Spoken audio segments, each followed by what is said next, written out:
putting an end to identity politics. This is the Kevin Jackson Radio Show.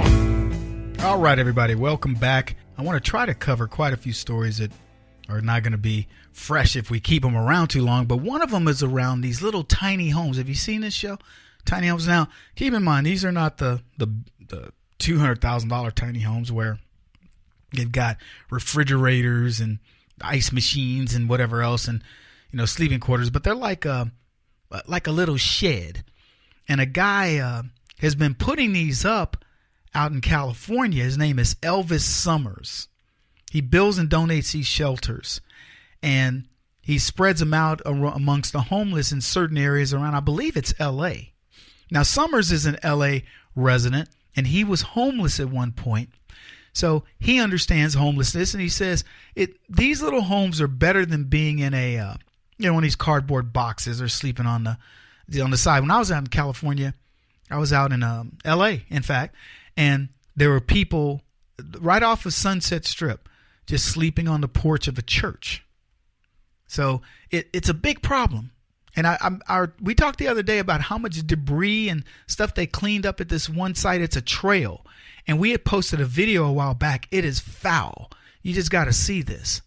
Just how nasty it was. And how much stuff that had to be removed by hazmat crews.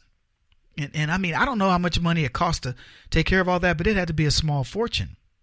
Anyway, here's this article. It says, escalating their battle to stamp out an unprecedented spread of street encampments, city officials have begun seizing tiny homes from homeless people in South Los Angeles, South LA. So these homeless little buildings, if you will, they were solar powered, American flags on them, and the city swept them, and they ended up taking a bunch of them away. But he says he put these encampments on the overpasses, or I should say the houses within encampments that are near these overpasses along 110 for homeless people to use instead of tents. 3 of the structures got impounded this month, and they're still in the city lot, according to the sanitation department. And they're going to be discarded. And what Summers says is he's like, look, these people have been beaten down so hard, you give them an opportunity to be normal and it lifts them up. And to that, I say it's true. When I worked on the food line at the Salvation Army men's shelter, I would see people now that everybody came in to eat, men and women. And I'd see them and I'd be like, hey, Ethel, how you doing? Because they wore name tags. And these are people that wouldn't make eye contact, but they'd hear their name and look up like, who just called me? And I was like, how you doing, girl? And it would be ladies that were as old as my grandmother. I go, how you doing? And I go, hey, I'm so glad you're here and things like that. I'm going to give you a little bit extra, whatever. And I tease with them and joke with them and based on what they had in their hands and stuff. And they do feel really good, even in just that moment. So I'll give him credit for that. But as with all things, it's fraught with, what's the word? The duality of leftism. You want to do a favor for these folks. The city, who claims it wants to help, isn't helping. It's taking a very, and I'm going to use my finger quotes, conservative approach and saying, look, we can't have homeless homes on an overpass of the freeway, for goodness sake.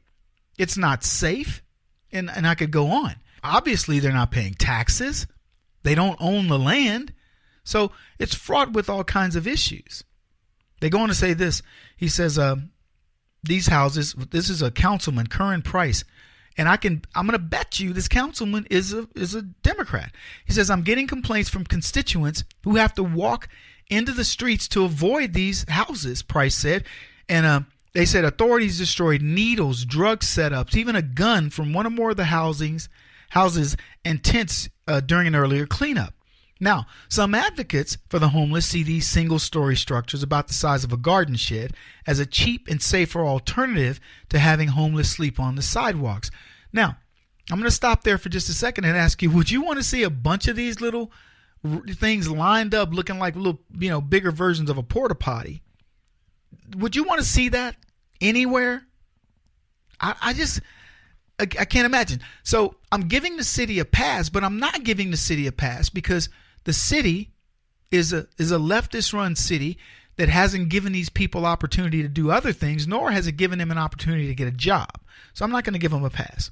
But the bad news keeps on coming. Here it is. Neighbors and other opponents say these little houses provide cover for lawlessness and criminal activity. They are only homes for, get this, prostitution, shooting up, and smoking up, said June Ellen Richard, 54, who's lived all her life within 1 block of the freeway overpasses where these little tiny houses are parked. They're on wheels. And so the guy can move them, or, he can move them around, set them up anywhere he wants. And so it's an interesting problem to me in the sense that it's a double problem for the left because they want to make us appear to be the bad guys. But when they run the cities, you see who the so-called bad guys are. I completely agree with the city that you can't have people just arbitrarily setting up camps. And you see as I showed in that other video and talked about the other day on the show, the number of people that, number of needles, it was thousands of pounds of needles. If you can imagine that they cleaned up in that other thing I was talking about before. So I understand it, but leftism doesn't make me understand it. I want them to suffer for their, for the way that they are, because if we were doing it, it would be, look at those Republicans and how heartless and good, how they are, but nobody wants to say anything about these guys. Let's move on. We got another story. Coquito. You know who Coquito is? Yeah. Coquito is a French bulldog who died on a United Airlines flight. And the United Airlines flight attendant is the one who kind of got the dog killed. Now, here's what they had to say. While we were flying, the dog started barking and there was no flight attendant coming. This is the parent of the dog. The parent of the child who owned the dog. He said, we couldn't stand because there was a lot of turbulence and we weren't allowed to, said Sofia Ceballos. By the way, she's speaking on behalf of her mother, a lady named Catalina Robledo, who apparently is not even a citizen of the United States. I mean, I don't know. She might be one of these dreamers. But they said, Ceballos said, attempts to inform the flight attendant of the severity of the situation during the 4-hour flight from Houston to New York were unsuccessful. She said, oh, I'm sorry. I didn't know it was a dog. I thought it was a normal bag.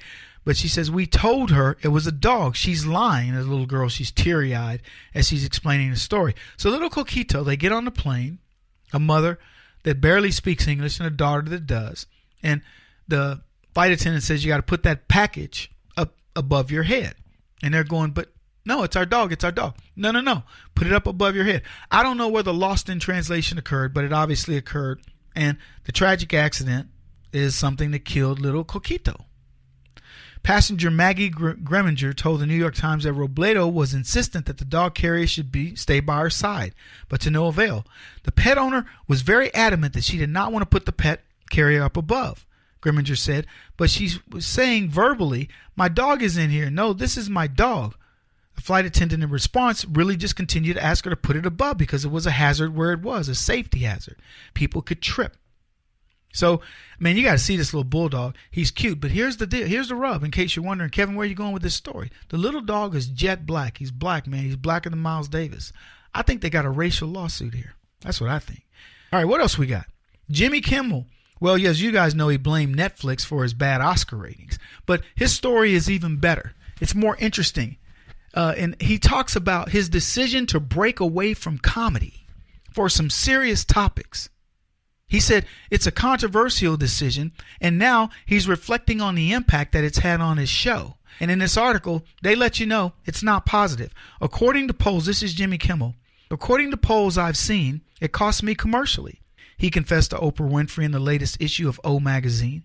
That's not ideal, but I wouldn't change any of it, Kimmel said. I know my job is for the most part to entertain people and to make them laugh.